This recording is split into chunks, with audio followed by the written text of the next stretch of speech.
Merong mga lending apps ngayon na ano din, ang tingin nila Pogo-related din.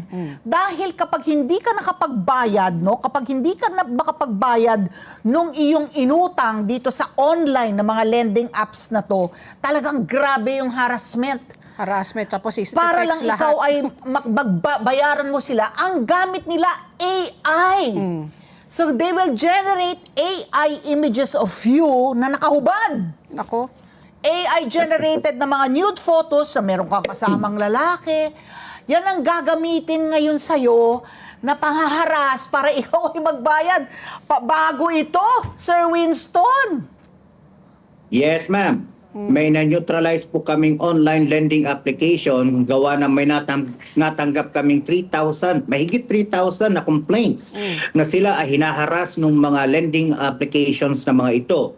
So halimbawa, tama po kayo, meron kaming isang complainant na pinadalhan po ng kabaong Wow. sa bahay niya. May complainant kami na yung kanyang mukha inilagay sa pornographic video. Meron kaming isang complainant na yung kanyang mukha inilagay sa isang pornographic ad.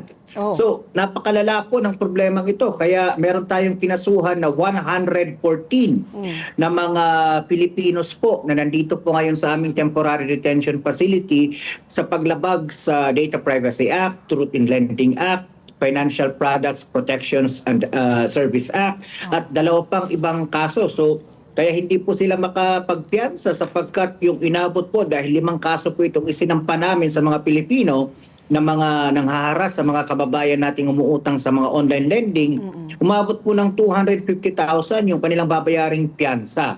No, so hindi pa po sila nakakalabas dito, nandito pa rin po sila. At tuloy-tuloy po, by the way, Ma'am Ali, Ma'am Pat, if you allow me, ako'y nakikiusap sa mga nagtatrabaho sa mga online lending application. Please do not implement unfair debt collection practices sapagkat hahabulin ho kayo ng gobyerno, hahabulin po kayo ng PAO, NBI at saka ng PNP. Kasi Ano, nakita ko red po flag yung... daw yun, Oo. Patpi? Oo. Hindi ka hihinga ng collateral. Just a few hours, pinautang ka na. Yan daw yung Kaagad. mga red flags. Yeah, oo. Yes, ma'am. Oo. I saw that news item at tapos yung mga nanay po na mga nagtatrabaho po doon ang nagrereklamo kasi parang yung boss nila, parang binabayaan na sila bahala kayo magpiyansa dahil hindi daw nila itutubos. So yung panawagan po ng mga nanay po ng mga nagtatrabaho doon na sana naman po yung mga anak daw nila ay nagtatrabaho lang, hindi naman sila yung ultimate big boss, no? Na paano po yun? Is there going to be consideration for that? Kasi 250,000 medyo mataas nga, no, yung piyansa na hinihingi. Parang itong mga nagtatrabaho doon ay sapilitan lang, no, na kumbaga dahil dala ng pangangailangan ng trabaho ay nagtrabaho. Are they also kumbaga paano yung ano doon? How will that be handled? Ms. Pat, I don't think there is a mitigating circumstance on that basis. No, they have committed a crime.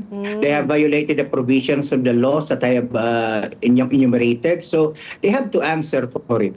And by the way, hindi lamang po sila hinahabol namin. Nagkataon lamang na silang inabutan natin doon sa Makati nung na-raid po natin yung kanilang opisina. But we have identified the beneficial owners, the interlocking beneficial owners of different corporations that we've raided. So kami din po ay nagde-develop ng kaso laban sa mga incorporators at saka sa mga beneficial owners po ng kumpanya. So, kung sasabihin nila sa amin na sila ay nagtatrabaho lamang, hindi po sapat na depensa po yun. There is no mitigating circumstance on that matter. No? Kasi wala ho yung pinagkaiba doon sa sasabihin na ako'y nagnakaw lamang o ako'y pumatay lamang sapagkat kinakailangan kong buhayin ng aking pamilya. We don't see so any may difference. culpability pa rin sila. May culpability Yes, ma'am. regardless. Let's get together. Sunday 25. Sunday 25.